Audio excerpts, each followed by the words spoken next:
we are just leaving Sarnen on this beautiful Sunday morning in June. The reason why I'm here is because Sarnen is one of the places that is connected by Glaubenberg Pass.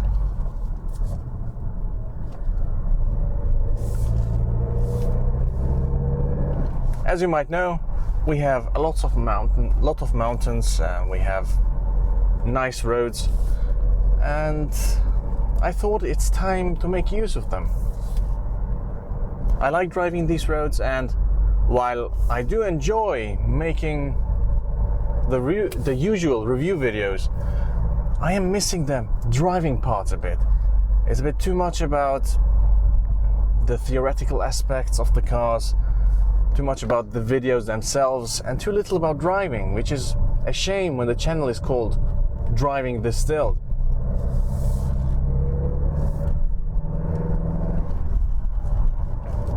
So join me on this road and maybe a few words about the car.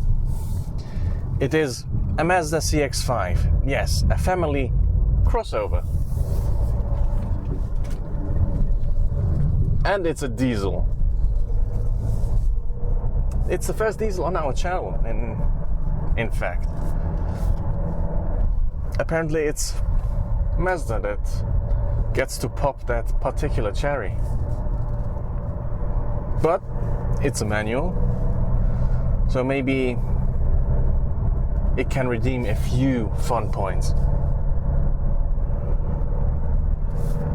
Okay, so we have a bit of traffic. This is going to be one take. I will make a ton of mistakes. I'll try to cut some of them out. Maybe not all of them will be eliminated, so bear with me. I might upload one video with commentary, the other without. Let's see which one works best.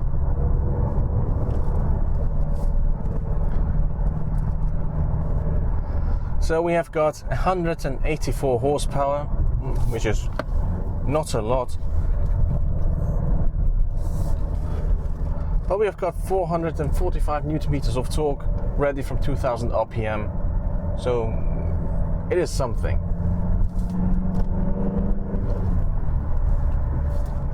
The car came on Kumho tires, which are mounted to 19-inch rims, and they seem to work quite okay actually.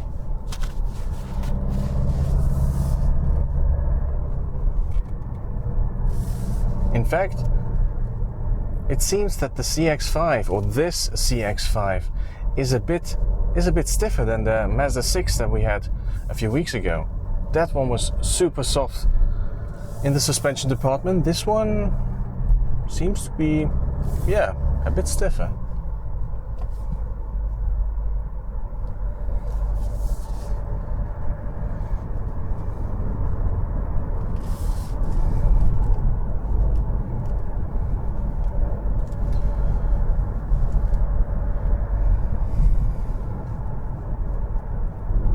So I have one camera, one GoPro mounted to the roof.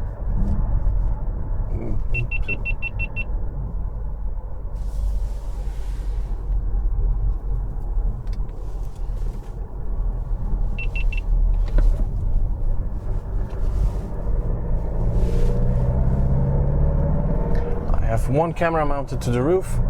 One is inside here for the touring car look, which I quite like actually. It feels faster. Let's say it feels a bit faster with that one. And the one on the roof is for the scenic imagery.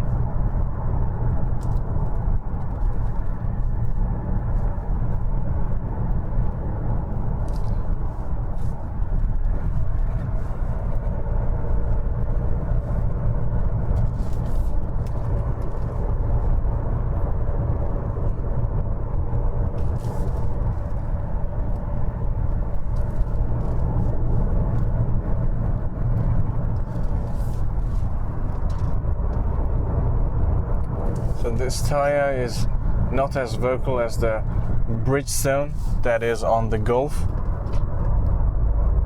That one starts making itself noticeable when you start being a bit more, let's say, a bit more dynamic. This one is silent. Let's see if we can change it.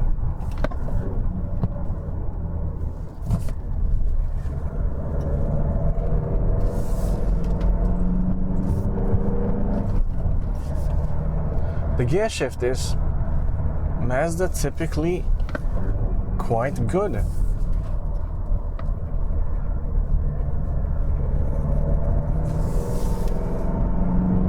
So nothing surprising.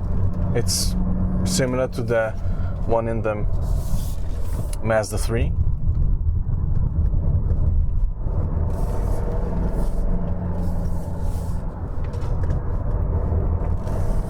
What is also interesting, this is an all-wheel drive car, and I thought that you would not really feel that there would be a bit of shove in the department of the rear, but there is. So the all-wheel drive setup seems to be quite balanced. I wonder if we could make it drift.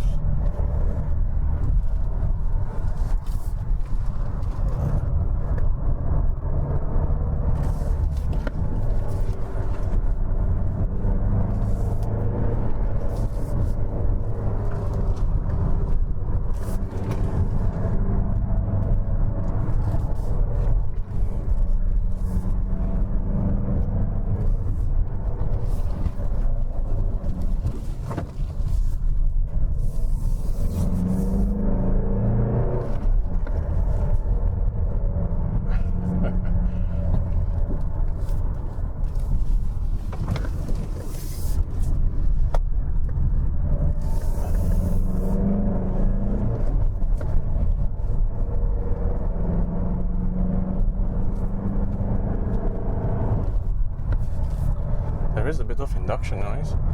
It's not half bad for a diesel engine.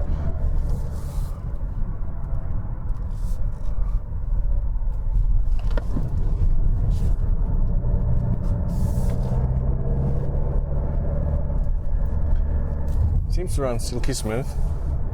Revs to 5,500. But there's no reason to go there because there's absolutely no power after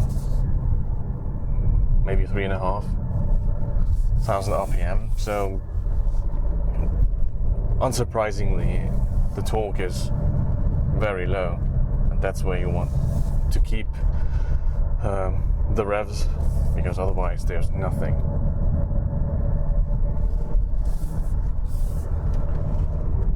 So this is one of 3 engines available in the CX-5. There's the 2-liter petrol with 164 horsepower. Then there's the 2.2-liter diesel, which is this one. This reminds me, actually, this is a race car engine, huh? The Mazda 6 race car must have some derivative of this engine.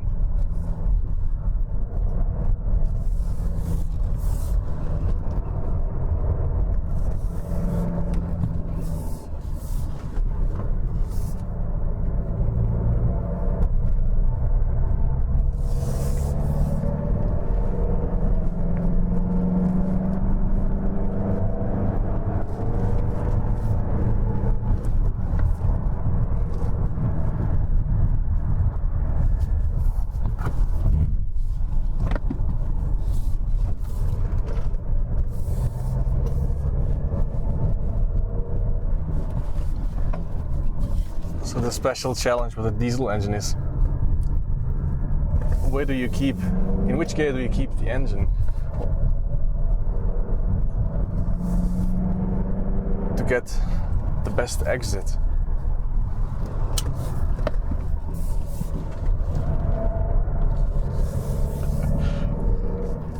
Okay, the tires are suffering a bit.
was here a week ago actually with my Golf 1.5.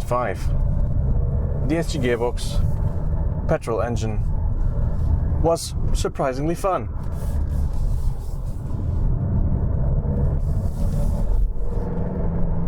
And that tire isn't really that bad.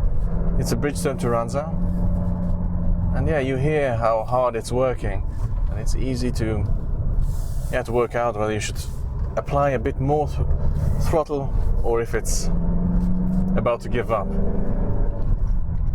Not bad actually.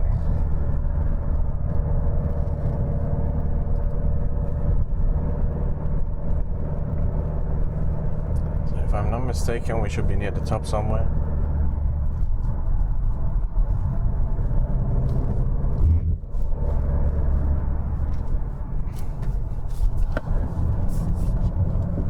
Indeed we are.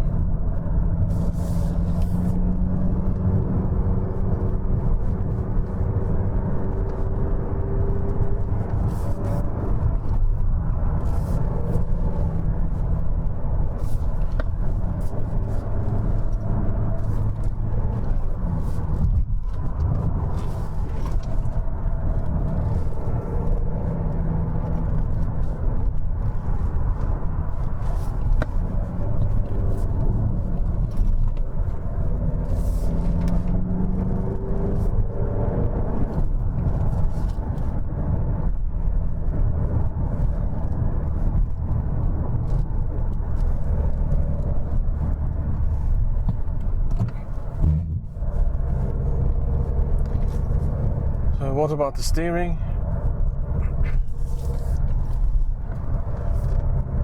The Mazda steering wheels, they are a bit thinner, a bit smaller, a bit lighter, so not that meaty and weighty, and they work. It's not like having a heavy steering wheel improves accuracy, well, not in all cases, or they can be a bit too much of everything actually. Oh, look at that beautiful blue sky. Yes, this is the highest point. And we're just gonna keep going.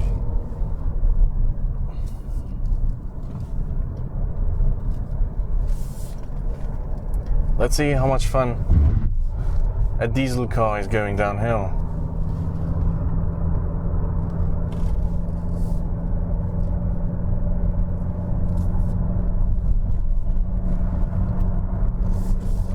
Well, in modern cars there's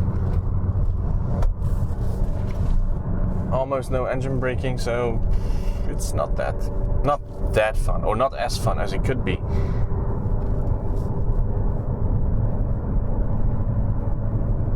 The CX-5 is doing all right.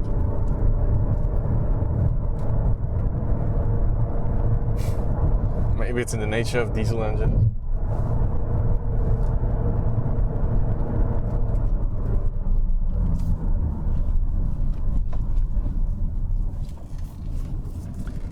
And the brakes are fine.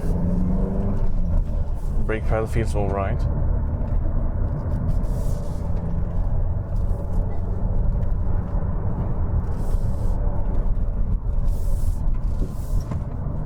Feels intuitive.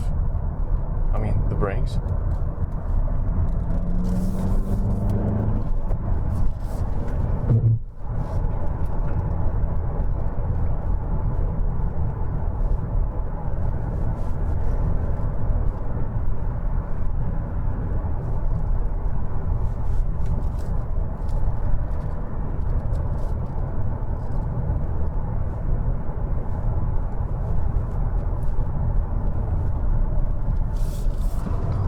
So this side is a bit tighter.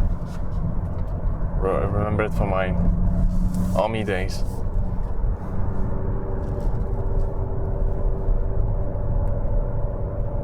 We were talking about engines earlier. So yeah, there's a 2-liter petrol, there's a 2.2 liter diesel, and there's the 2.5 petrol. So the engine that we already tested in the Mazda 6 In this case, I'm not sure. The CX-5, would you want the petrol engine, 2.5? Or would you stick with the diesel? Probably I think most people will go with the diesel maybe. I don't have any exact numbers, but that's what I'd expect. And it's also interesting that you can have the car with a manual gearbox, especially the diesel engine.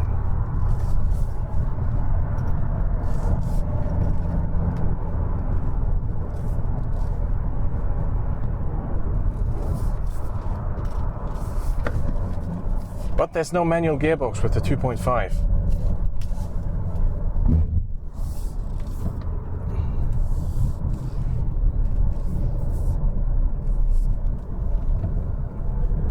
Lots of bikers.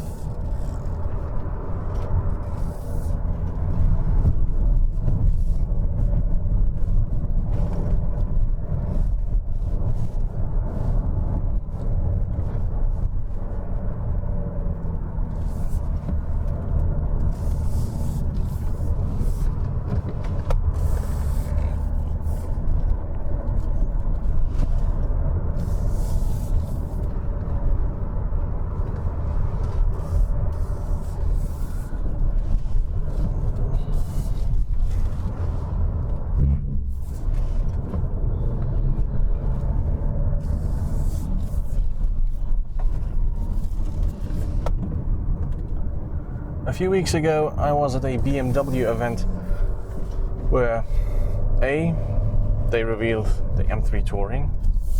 So yes, I have seen what the M3 Touring looks like. And the other thing was, there was a driving event. We went to a skid pad.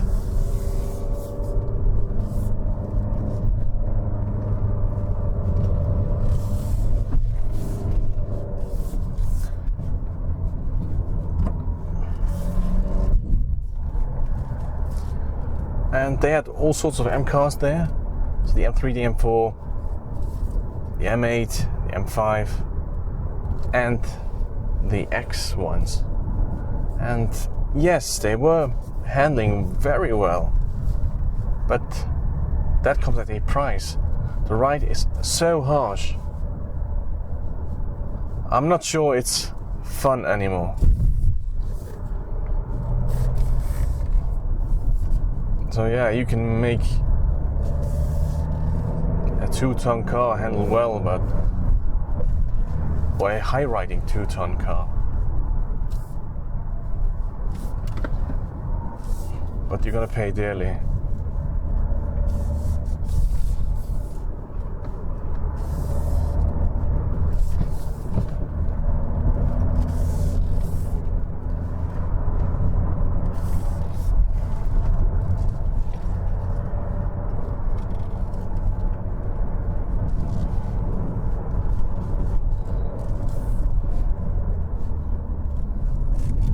Going downhill is not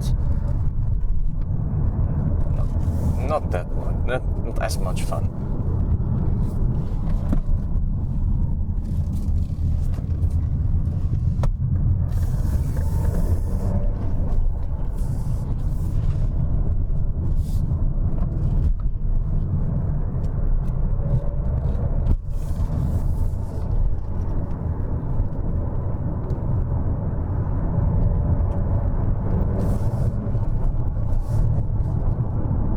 Gear shift is nice.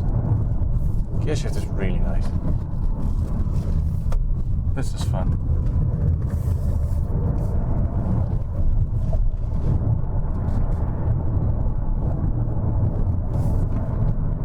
And due to all-wheel drive, the front tires are not suffering as much.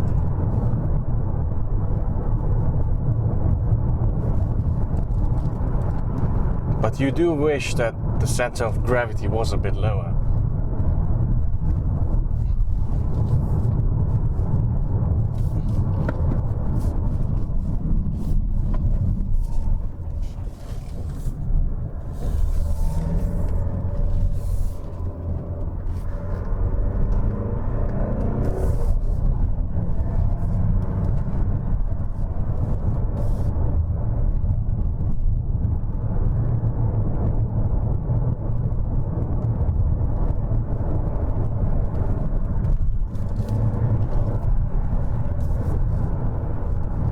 This is, I think, the Gran Turismo effect, isn't it? The moment you start pushing it a bit, any car is fun. And I'm not saying that I am Tim Schrick or Chris Harris, another racing driver. It's just a bit of normal, legal fun.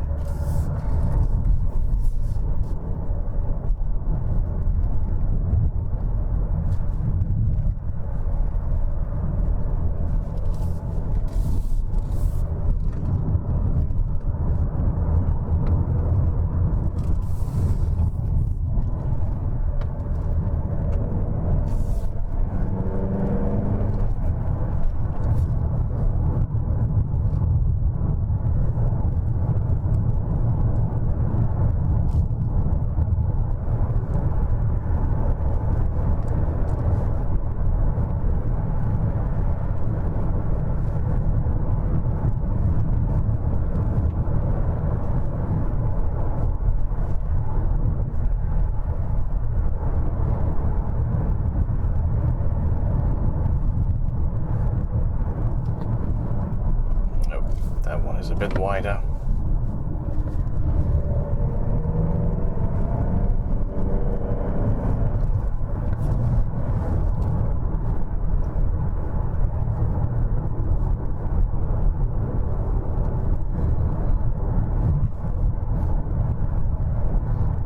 The smell of freshly cut grass.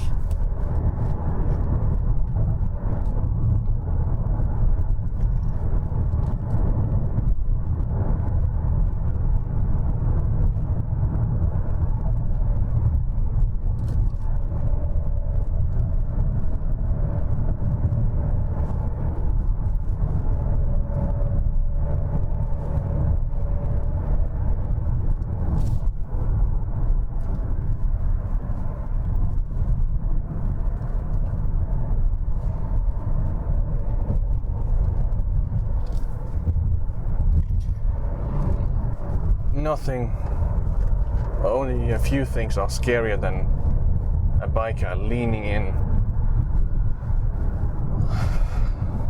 when you're coming the other way.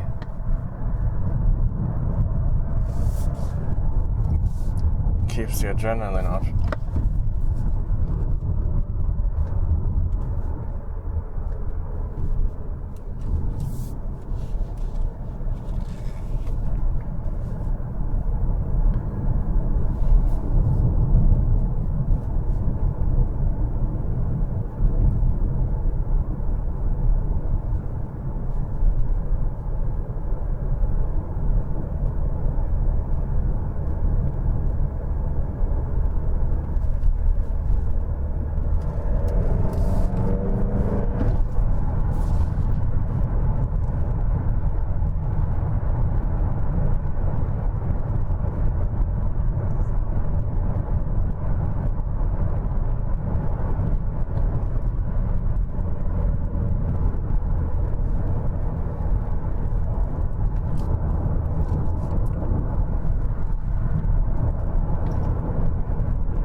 And we have arrived. This is Entlebuch, and that is the other end of Glaubenberg Pass.